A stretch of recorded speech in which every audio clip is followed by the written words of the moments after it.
आए हुए सभी साईं भक्तों को मेरा नमस्कार।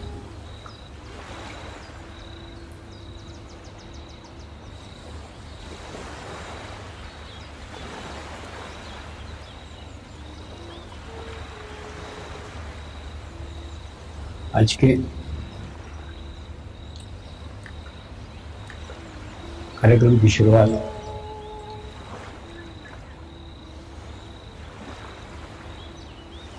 शिरडी के साईं बाबा के जीवन काल की एक घटना से करने जा रहे हैं।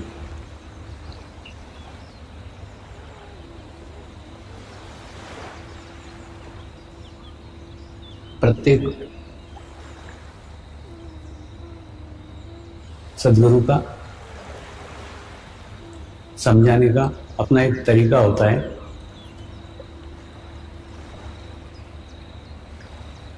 वैसे उनका भी एक तरीका था।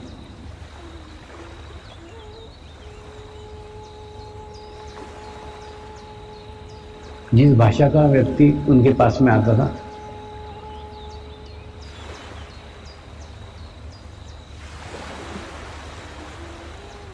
उस भाषा में उसे समझाते थे। जिस स्तर का व्यक्ति उनके पास में आता था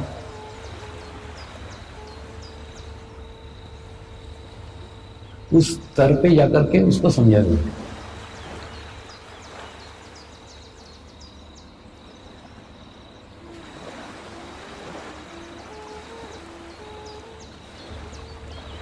क्योंकि जब तक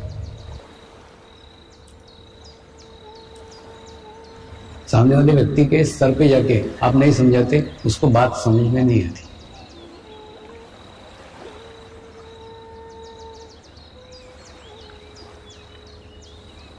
ऐसा ही एक धनाढ्य साईं भक्त था।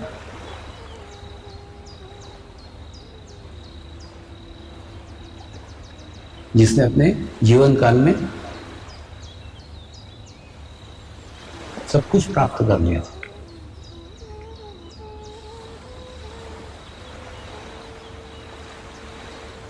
अब प्राप्त करने के लिए कुछ बचा ही नहीं था।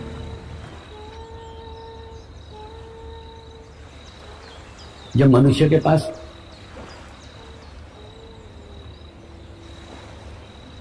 सब भौतिक सुख सुविधाएं हो जाती है,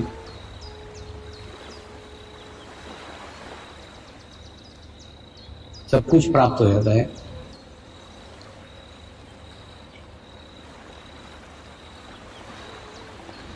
जब शारीरिक सुखों की पूर्ति हो जाती है, भौतिक सुखों की पूर्ति हो जाती है, तब आत्मिक उन्नति की इच्छा पैदा होती है।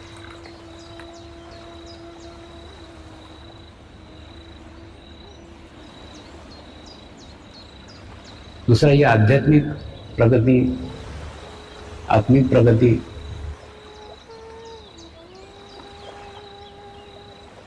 दूर से जितनी आसान दिखती है ना, उतनी आसान है नहीं।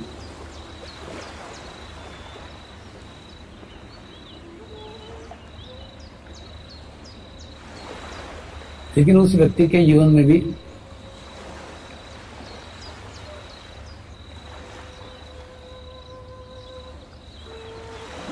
कुछ आध्यात्मिक सुखी व्यक्ति आए थे।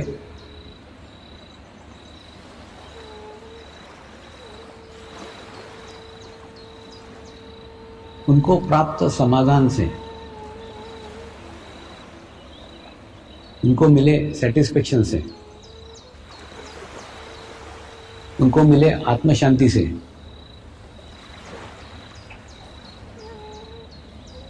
इसके भीतर भी लालच निर्माण हुआ, चाहत निर्माण हुई कि मुझे भी ब्रह्म ज्ञान की प्राप्ति होना चाहिए, मुझे भी आत्म साक्षात्कार मिलना चाहिए, मुझे भी आत्म अनुभूति मिलना चाहिए, इस व्यक्तियों शरीर का मुझे भी आत्म आनंद मिलना चाहिए।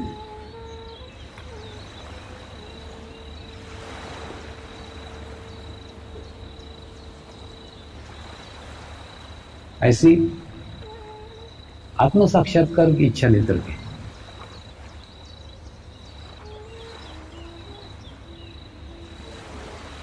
ये अमीर व्यक्ति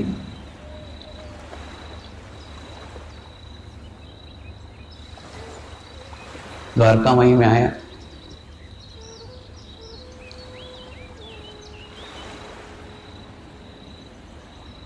द्वारका माई में प्रतिदिन के समान आज भी चहल पहल थी। आज भी लोगों का आना जाना चल रहा था। लोग अपनी समस्या लेकर के जा रहे थे तो उनके चेहरे पे तनाव रहता था, टेंशन रहता था। और जैसे ही शिरडी के साईं बाबा का दर्शन करते थे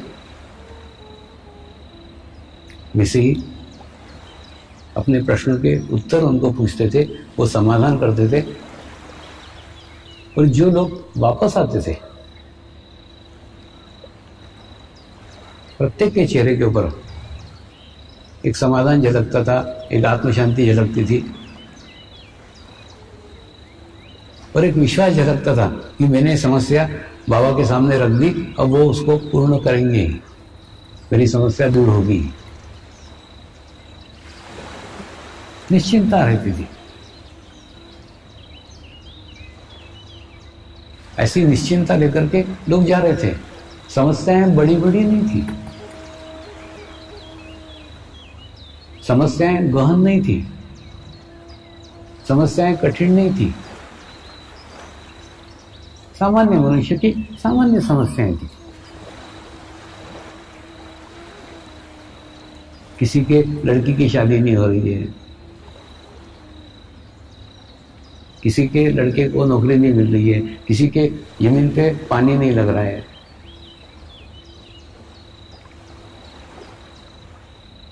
किसी की फसल ठीक से नहीं आ रही है। छोटी छोटी रोजमर्रा के जीवन की समस्याएं,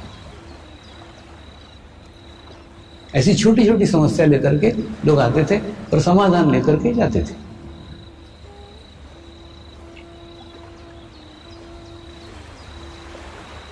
ऐसे में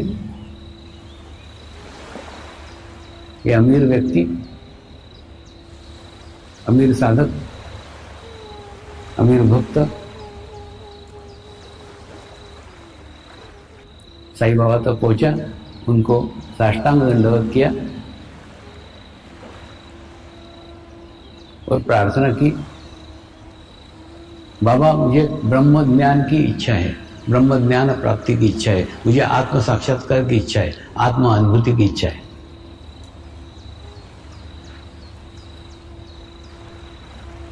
बाबा ने उत्तर दिया, हाँ देता हूं, अब भी देता हूं। तेरे को जितने जल्दी चाहिए उतने जल्दी देता हूं। वो बोले मैं बहुत दूर से आया हूं, बहुत समय यात्रा में लगा करके आया हूं, यात्रा में बहुत पैसा खर्च करके आया हूं। अगर आप मुझे ब्रह्म ज्ञान करा दे, मुझे आत्मा अनुभूति करा दे, तो मेरा यात्रा का उद्देश्य सफल हो जाएगा।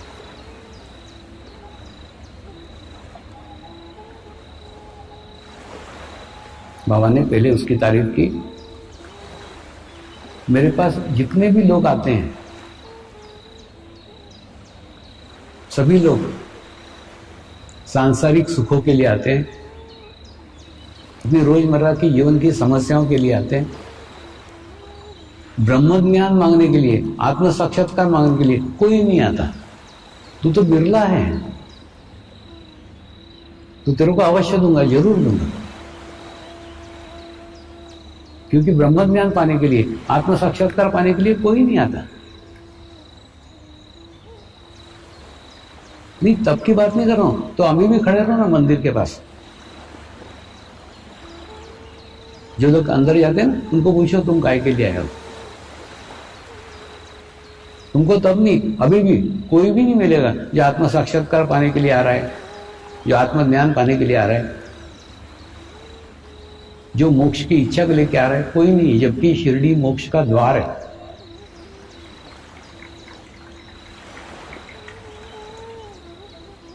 लेकिन ये इच्छा लेके तब भी कोई नहीं आता था, अब भी कोई नहीं आ रहा है।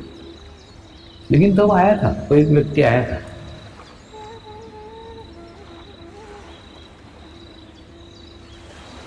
फिर बाबा ने उसकी योग्यता देखने के लिए और उसको उसके अर्थ में ब्रह्म ज्ञान समझाने के लिए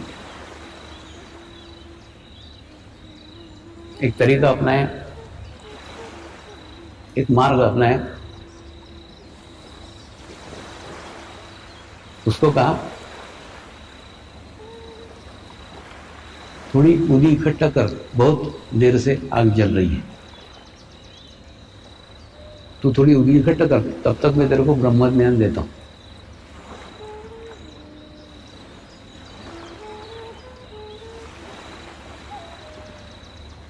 वो थोड़ी थोड़ी उदी इकट्ठा करने लग गया। उतने में उन्होंने एक छोटे से लड़के को बोला, जाओ मारवाड़ी के दुकान पे जा और 5 रुपए मांग के ला, मुझे 5 रुपए की जरूरत है। वो लड़का दौड़ते दौड़ते गया, मारवाड़ी की दुकान पे पहुंचा। मारवाड़ी की दुकान पे दुकान बंद थी। वापस आया, उसने आकर बताया, बाबा वो मारवाड़ी की दुकान बंद है। ठीक है, तेली के दुकान पे जा। वो तेली के दुकान पे गया, वहां देखा तो वो तेली नहीं था। उसके बाद उसने एक काम कर, किराने की दुकान पे जा। ऐसे करके वो लड़के को बार बार अलग अलग जगह 5 रुपए मांगने के लिए भेज रहे थे।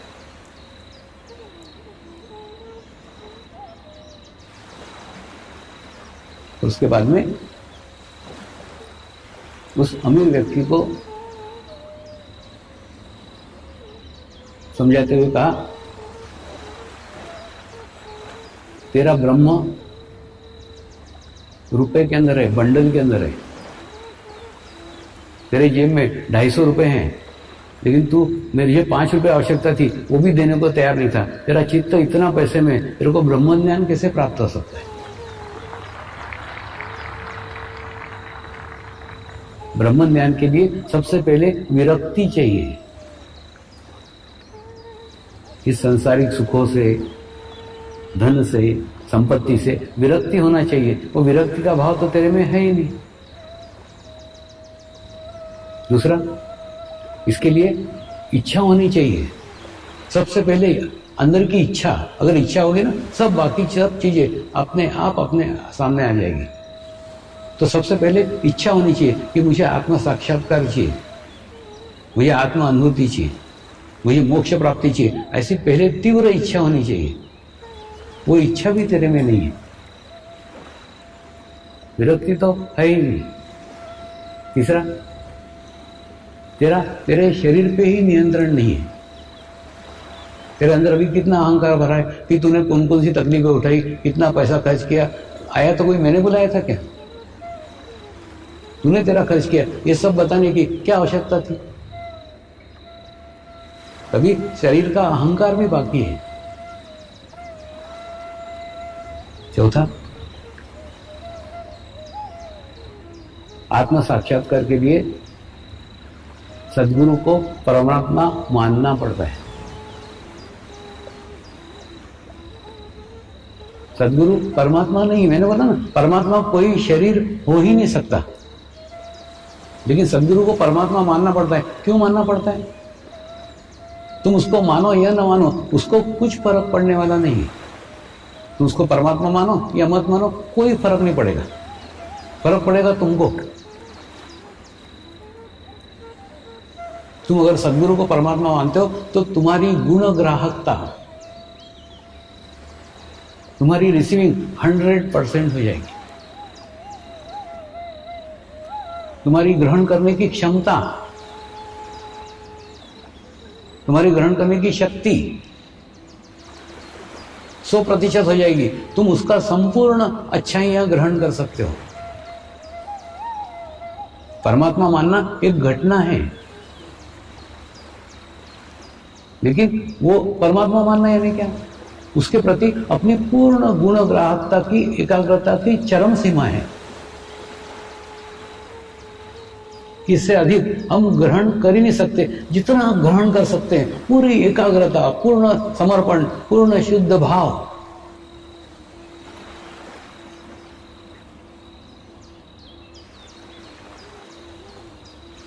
जब तक नहीं लाते तब तक आत्म साक्षात्कार संभव ही नहीं है।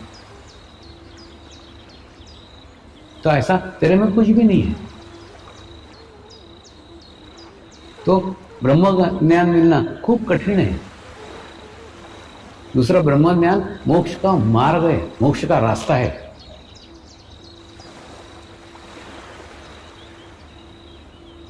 तो अभी तो तू बहुत दूर है। दूसरा, एक मोक्ष के बारे में भी ना खूब विचित्र विचित्र कल्पना है। कुछ लोग डर के मारे ही मोक्ष नहीं मांगते। अरे मोक्ष मांगा तो मर जाएंगे, ये फलाने फलाने मर गए उनको मोक्ष मिल गया। मोक्ष इतना आसान है, ये मर जाने पे किसी को भी मिल जाएगा। सदैव याद रखो, मोक्ष ध्यान की उच्च अवस्था है, वो आपको आपके जीवन काल में प्राप्त करना पड़ेगी। मरने के बाद में ना किसी को मोक्ष मिला ना मिलेगा।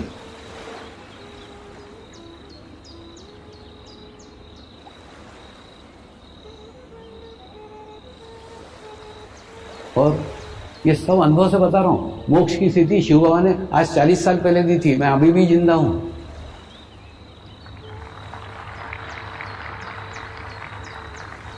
यानी मोक्ष यानी मरना नहीं है।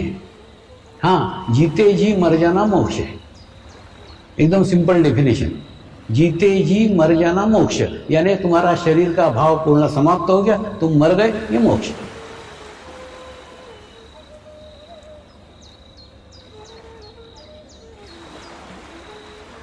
ये स्थिति प्रत्येक को अपने जीवन काल में प्राप्त करना होती है।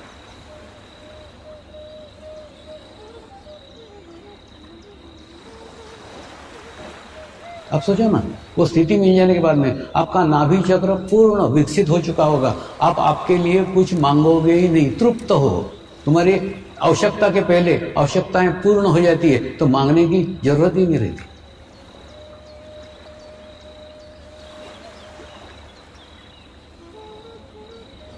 विश्व चेतना के साथ सीधा तुम्हारा जुड़ाव हो गया है, तो तुम्हारी आवश्यकताएं वो खुद ही पूर्ण कर देता है। तुमको मांगने की आवश्यकता ही नहीं रहती। पूर्ण तृप्त जीवन। दूसरा, आज्ञा चक्र पूर्ण विकसित हो चुका होगा। किसी का बुरा सोचोगे भी नहीं, करोगे नहीं, सोचोगे भी नहीं। तो उस जीवन का उपयोग क्या है? जन कल्याण के अलावा कोई उपयोग ही नहीं है।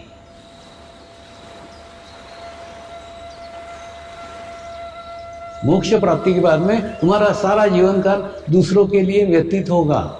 दूसरों का कैसा कल्याण करे, दूसरों को कैसा सुखी करे, दूसरों को कैसे आनंदित करे, दूसरों को कैसे समाधानी करे। जो अपने को मिला है वो प्रत्येक मनुष्य मात्र को मिलना चाहिए। ये शुद्ध इच्छा आपके अंदर बहती रहेगी सदैव 2400 घंटे।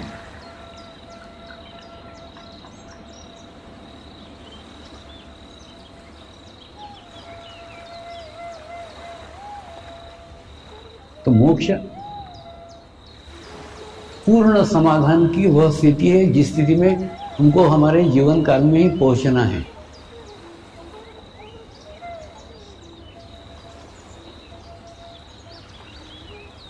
और मोक्ष के बाद में कोई दूसरा जन्म नहीं है।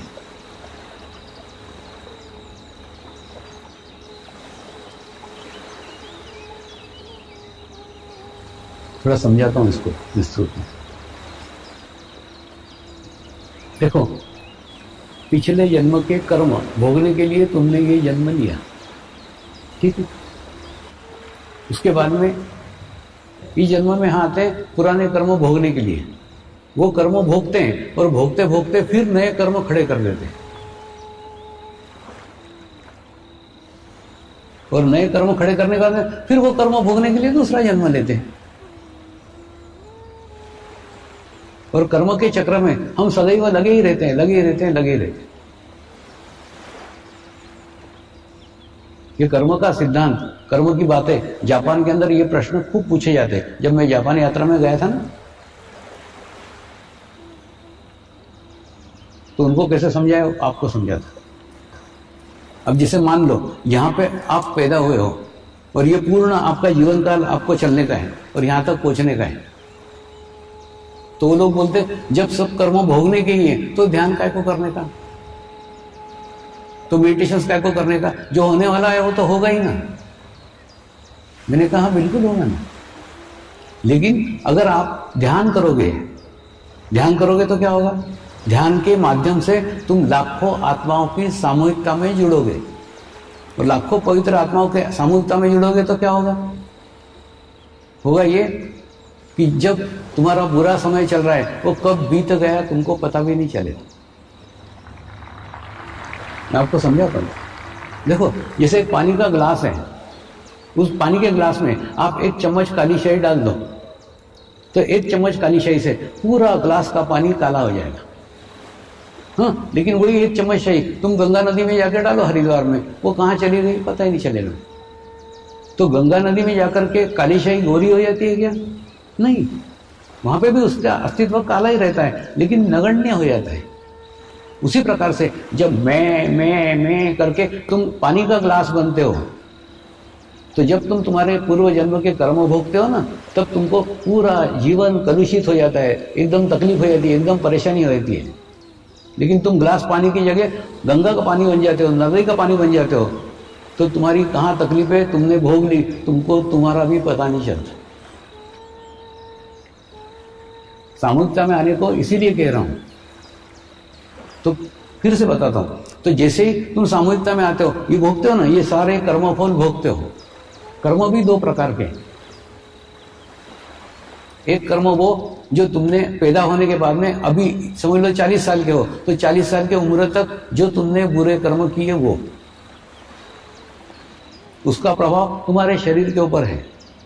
और जब आत्म साक्षात्कार मिलता है तो पहले वो कर्म गुरु जलाता है, गुरु के माध्यम से कर्म जलते हैं, उसके बाद में ही आत्म साक्षात्कार मिलता है। तो ये कर्म तो तुम्हारे हो गए खत्म, माने इस जन्म के कर्म समाप्त हो गए, और जो पूर्व जन्म के कर्म है वो तो भोगना ही पड़ेंगे, वो आत्म साक्षात्कार के बाद भी भोगना पड़ेंगे। हाँ, लेकिन वो भोगोगे तब पता नहीं चलेगा कब निकल गए।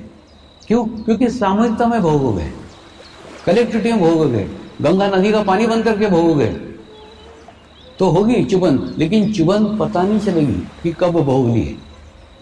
हाँ, तो वो सब हो जाएंगे। उसके बाद में ये घूमते घूमते एक स्थान पे आओगे, जीवन के पड़ाव में एक स्थान पे ऐसे जगह आओगे जहां पे इस जन्म के कर्म समाप्त हो गए, पूर्व जन्म के कर्म भोग लिए, और दूसरा बुरा कर्म अब तुमसे हो नहीं रहा है, क्योंकि तुम्हारा आभामंडल इतना विकसित हो गया है, इतना स्ट्रांग हो गया है, इतना मजबूत हो गया है कि बुरा विचार ही नहीं आता। तो बुरा कर्म तो खूब दूर की बात है, तो बुरा कर्म तुमसे होगा नहीं, जिसके लिए तुम नया जन्म लेना पड़े।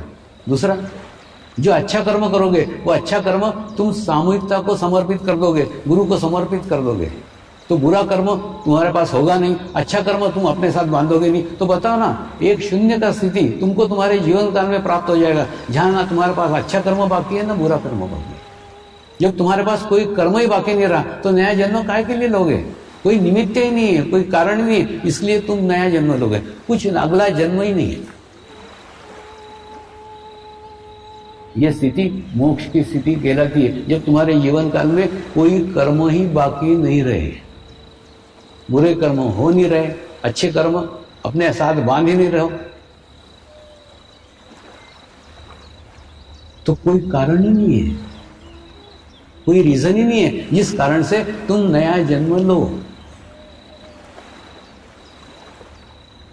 नया जन्म लेने का कारण केवल तुम्हारे कर्म है। जब कर्म ही शून्य हो गए तो नया जन्म ही नहीं है, कुछ भी नहीं, आगे का कुछ नहीं, शून्य।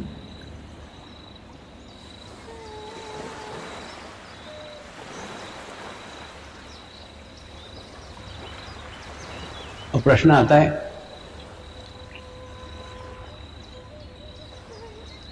सद्गुरु के माध्यम से आत्म साक्षात्कार मिल सकता है, सद्गुरु के माध्यम से आत्मा अनुभूति मिल सकती है, पर आत्मा अनुभूति मिलने के बाद में फिर हमारी सारी प्रगति है, फिर हमारा प्रोग्रेस है। तो गुरु का रोल कितना है थोड़ा वो समझ लो। सब कुछ गुरु नहीं है, गुरु का रोल केवल क्षणिक है, कुछ समय का है, स्टार्ट का है, बाकी अपना रास्ता अपने को ही बनाना पड़ेगा। मैं आपको उदाहरण से समझाता हूं। आप कल्पना करो कि आपने एक सुंदर पहाड़ी के ऊपर एक खूब सुंदर बंगला बनाया है।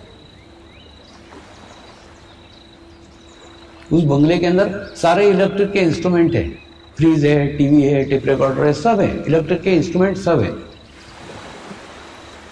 लेकिन आपके पास बिजली का कनेक्शन ही नहीं है। जब बिजली का कनेक्शन नहीं है तो ये बिजली के उपकरण बेकार है। फिर और आप क्या देखते हो, आपके घर के सामने ही पावर हाउस है, घर के सामने पावर हाउस है, लेकिन पावर हाउस से कनेक्शन नहीं है। और जब रात होती है तब आप देखते हो 2 किलोमीटर दूर एक झोपड़ी है, वो झोपड़ी में उजेला है, लाइट जल रहा है, तुम्हारे बंगले में अंधेरा है।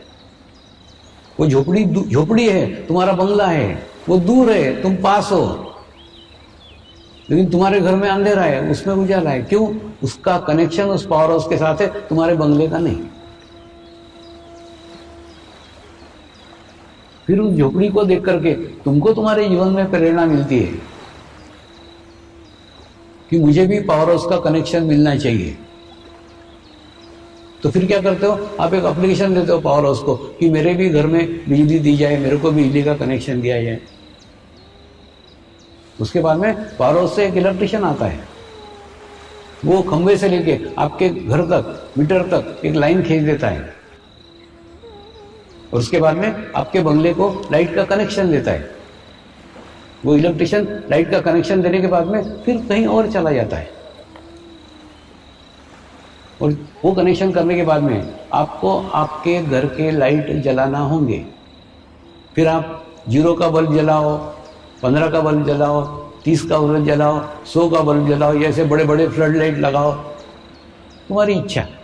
और तुम्हारी इच्छा हो तो मेन स्विच ऑफ करके रखो, मत जलाओ, लेकिन इलेक्ट्रिशियन आके तुम्हारे घर के लाइट नहीं लगाएगा, इलेक्ट्रिशियन आके तुम्हारे घर में उजाला नहीं करेगा, तुमको तुम्हारा उजाला तुमको ही करना पड़ेगा। तो ठीक इलेक्ट्रिशियन का रोल जैसा है ना, वैसे ही सदगुरु का रोल है। सदगुरु सिर्फ परमात्मा से आपका कनेक्शन करा देगा।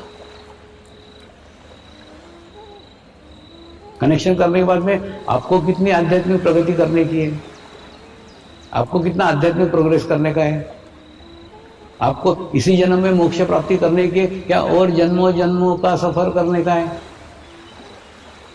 ये सब आपके ऊपर निर्भर है। वो कुछ नहीं करेगा, उसका रोल केवल इलेक्ट्रिशियन जैसा है। आपको कनेक्शन करा दिया, आपकी रामलीला आप जानो, वो तो चला और किसी बंगले में कनेक्शन करने को,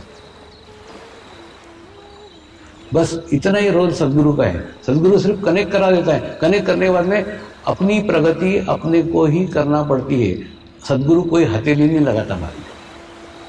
नहीं मतलब खूब ज्यादा तुम सदगुरु पे डिपेंड मत हो जाओ, और समझ लो पहले सदगुरु की भूमिका क्या है, तुम्हारी भूमिका क्या है।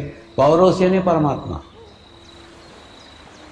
बंगला यानी तुम्हारा शरीर, इलेक्ट्रिशियन यानी सदगुरु, वो उस पावर हाउस से कनेक्शन करा देगा, आपको अनुभूति भी आएगी, अनुभव भी हो जाएगा, और उसके बाद में आगे की प्रगति, आगे का प्रोग्रेस आपको आपका ही करने का है। दूसरा, सदगुरु ना हाईवे है। हाईवे का उपयोग क्या होता है? हाईवे गली कूचा नहीं होता, हाईवे हाईवे होता है। उसके बाद में हाईवे पे बड़े बड़े रोड रहते हैं, अच्छा क्लीन वातावरण रहता है, स्वच्छ वातावरण रहता है, सुंदर रहता है, गांव से दूर रहता है, बस्ती से दूर रहता है, कोई ट्रैफिक नहीं रहता है, अच्छी बढ़िया सड़क रहती है जिसके ऊपर गति मिलती है, स्पीड मिलती है। वैसे सदगुरु भी हाईवे है, वो आपको झड़प से तुरंत यहां से वहां फास्ट पहुंचा देगा, एक्सप्रेस हाईवे। लेकिन सदगुरु कितना भी अच्छा लगा उसको चिपको मत, उसको पकड़ो मत। हाईवे कितना भी अच्छा रहा, बैठ के वहां पे पिकनिक बना सकते हो क्या? नहीं है। यहाँ से कितना अच्छा तालाब दिख रहा है, चलो यही बैठते हैं गाड़ी खड़ी करके, पुलिस वाले आके डंडे लगाएंगे वहां अगर खड़े रहे तो। हाईवे पे रुकना मना है, सदगुरु को चिपकना मना है। सदगुरु के पास से हाईवे सरी का उसका उपयोग करो और आगे बढ़ो। और जिस प्रकार से हाईवे किसी के भी घर तक नहीं जाता, किसी का घर देखा है कि हाईवे पे, या मेरा घर हाईवे पे नहीं, किसी का नहीं है। हम हाईवे से केवल उसे शहर तक पहुंचते हैं, उसके बाद में गली गली में से, पतली गली में से अपने घर तक पहुंचते हैं। तो जीवन में भी सदगुरु एक निश्चित समय तक आपको स्पीड देगा, आपको गति देगा, एक स्थान पे पहुंचाएगा। लेकिन जीवन का अंतिम क्षण का सफर आपको आपका ही करने का है। इसलिए अपने आत्मा को ही गुरु बना लो। अपने आत्मा को इतना शुद्ध करो, इतना पवित्र करो, इतना निर्मल करो कि वो आपके अंतिम क्षण तक आपको साथ देगा।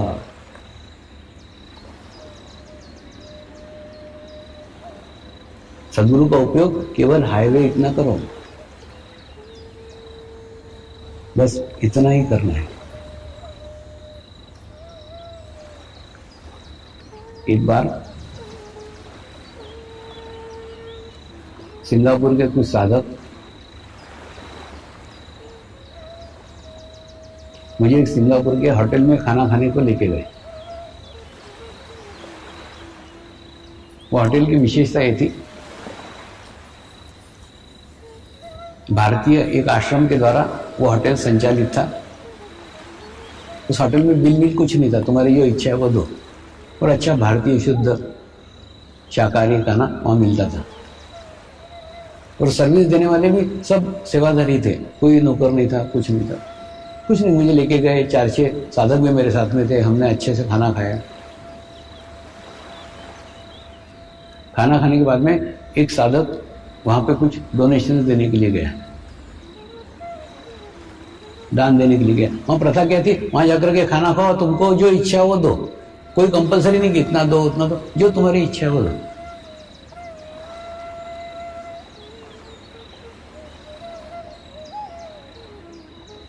तो जैसे ये डोनेशन देने के लिए गया, वहां बैठे हुए व्यवस्थापक ने उसको पूछा, ये कौन है? ये दाढ़ी वाले बाबा कौन है? इसको लेके क्या आया हो? इसको कौन लाया है? तो साधक ने अपनी कॉलर ऊपर करते हुए कहा, हाँ मैं लाया हूं, मैं। उसको लगा मेरी कुछ तारीफ करेगा वो मैनेजर ने उसको जूते मारना चालू किया।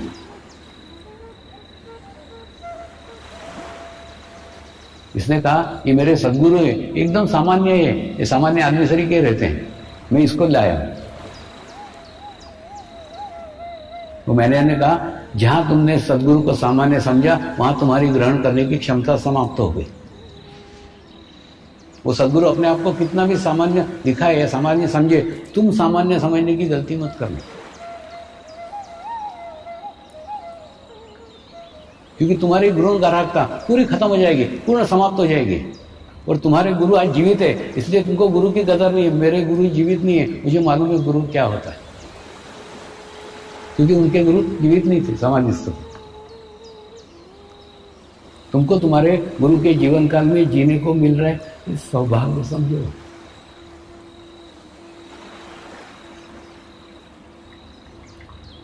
ये क्षण हमको हमारे जीवन में नहीं मिला है। उनका एक ही कहना था, गुरु को सामान्य समझने की भूल मत करो।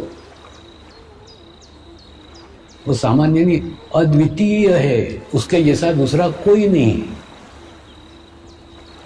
कैसे मैं बताता हूं, जिस प्रकार से आपके शरीर को पैदा करने वाली एक मां है, 10 मां पैदा करती क्या? नहीं, शरीर को जन्म देने के लिए केवल एक मां होगा। सारे स्त्रियों का आदर करो, सारे स्त्रियों का रिस्पेक्ट करो, लेकिन मां की बराबरी कोई नहीं कर सकता, क्योंकि मां मां है, बाकी सब स्त्रियां हैं, आदर है। लेकिन मां एक है, दुनिया में एक ही मां होती, 2 मां नहीं होती। जिस प्रकार से शरीर को जन्म देने वाली मां एक है, ठीक बिल्कुल वैसा ही आत्मा को जन्म देने वाला सदगुरु भी एक ही है विश्व में, 2 नहीं।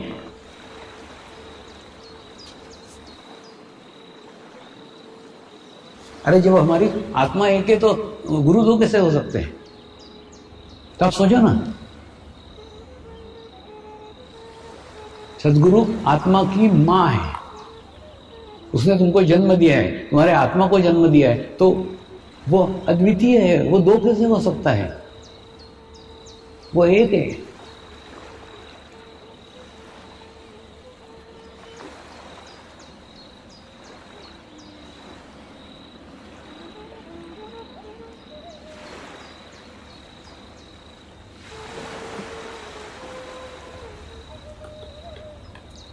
जब तक वो महत्व नहीं समझोगे ना, तब तक आत्म साक्षात्कार मिलना भी व्यर्थ है।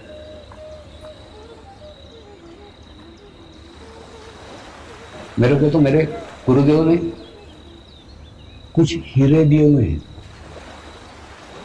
और कार्य दिया है, जा समाज में जा, प्रत्येक व्यक्ति को एक एक हीरा ईमानदारी से बांट के वापस आ जा। मैं वही कार्य प्रत्येक व्यक्ति को एक एक हीरा दे रहा हूं। उसके बाद में वो हीरा देने के बाद में मेरा कार्य संपन्न हो गया। उस हीरे को तुम हीरा समझ के संभाल के रखो और अपने जीवन का उद्धार कर लो, या कांच का टुकड़ा समझ के फेंक दो। मेरा कार्य वहीं समाप्त हो गया जब आपको सौंप दिया तो।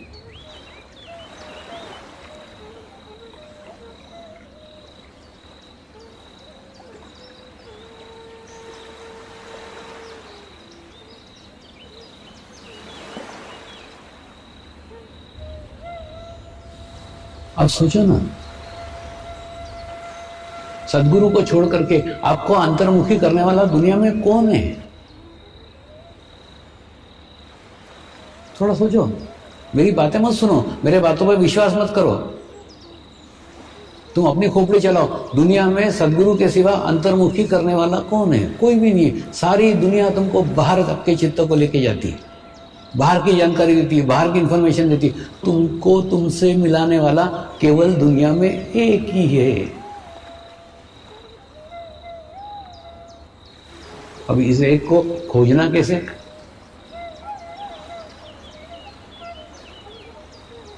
ये एक को ढूंढना कैसे? अगर आप बुद्धिवादी हैं, आप विदेशी हैं, आपके पास कोई मार्ग नहीं है, गुरु की संस्कृति नहीं है, होता है ना, विदेशों में गुरु की संस्कृति नहीं है। एक बार हुआ था, एक ग्रीस से एक प्रोफेसर आए थे, थियोसॉफिकल सोसाइटी में 3 दिन का शिविर लिया था।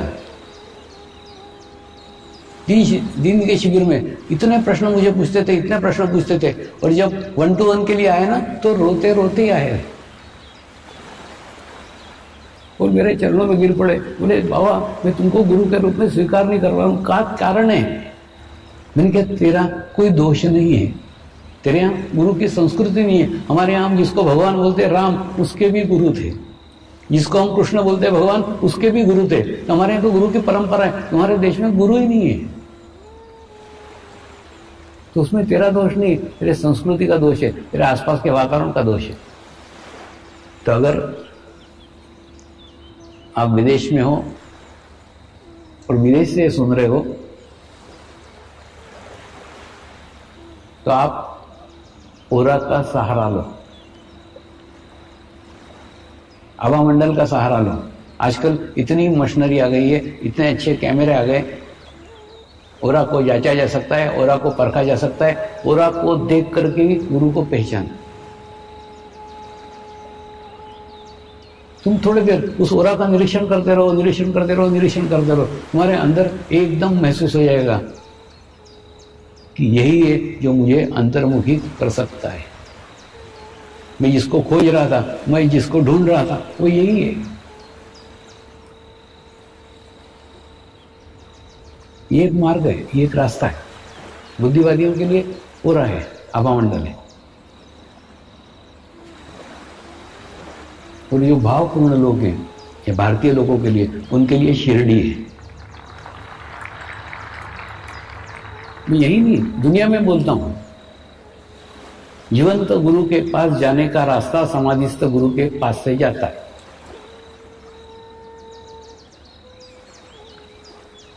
और मेरे को जिस स्थान का अनुभव है, मैं जिस स्थान की बात करूंगा, मेरे को तो एक ही स्थान बात है, शिरडी, बस बाकी कुछ नहीं।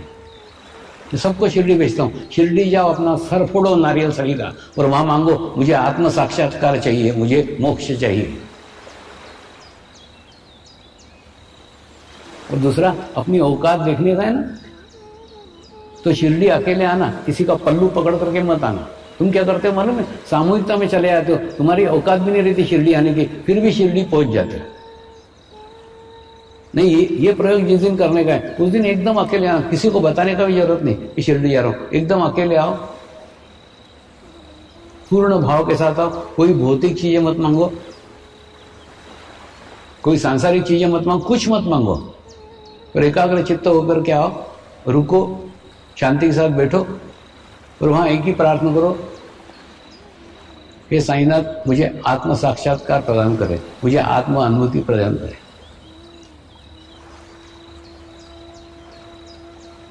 तो आपके जीवन में किसी जीवंत गुरु का आगमन होगा।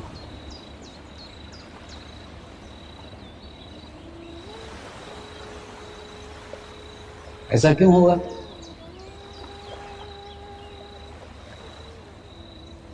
ऐसा इसलिए होगा कि जैसे आप कल्पना करो कि आपका लड़का अमेरिका में पढ़ रहा है,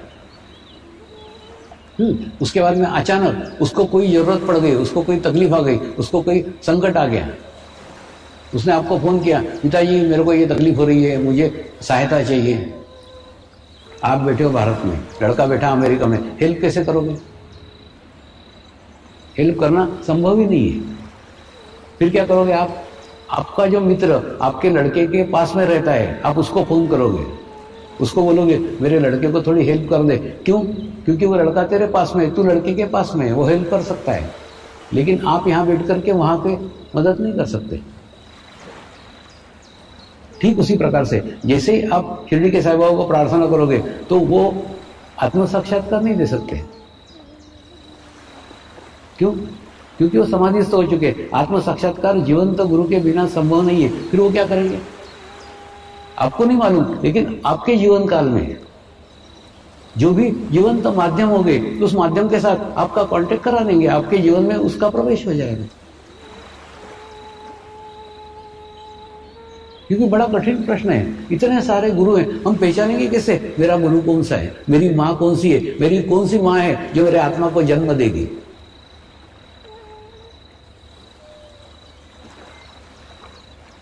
तो दो मार्ग मैंने बताए, दो रास्ते बताए।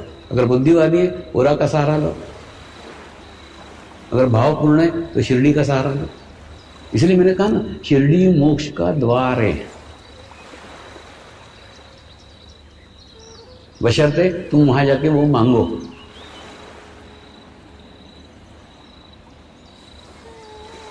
दूसरा ना, तुम इतने जड़ बुद्धि हो कि तुमको बार बार के अनुभव से भी समझ में नहीं आता। तुम बार बार शिरडी आते हो, कुछ ना कुछ भौतिक चीजें मांगते हो, और उसके बाद में जब मिल जाने के बाद में प्रसन्न होकर चले जाते हो। एक बार आते हो, दो बार आते हो, तीन बार आते हो, चार बार आते हो, पांच बार आते हो, लेकिन जिंदगी भर आते रहते हो, लेकिन कभी वो नहीं मांगते जो मांगने के बाद में मांगने की आवश्यकता ही नहीं हो, वो है मोक्ष की स्थिति। वो स्थिति मिल जाएगी ना तो मांगना भी नहीं पड़ेगा, मांगने के पूर्व मांग पूर्ण हो जाएगी।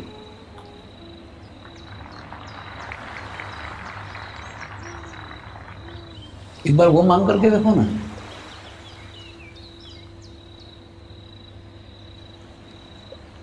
अरे बाबा, परमात्मा बाहर नहीं, परमात्मा तुम्हारे भीतर ही बैठा है, तुम्हारे अंदर ही बैठा है, सिर्फ अंतर्मुखी होने की आवश्यकता है।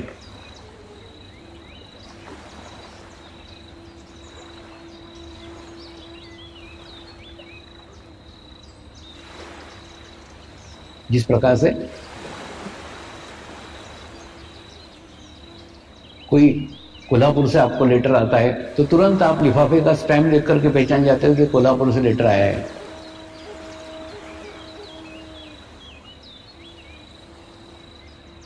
मुंबई से लेटर आता है तो लिफाफे पे स्टैम्प देख करके पहचान जाते हो कि मुंबई से लेटर आया है।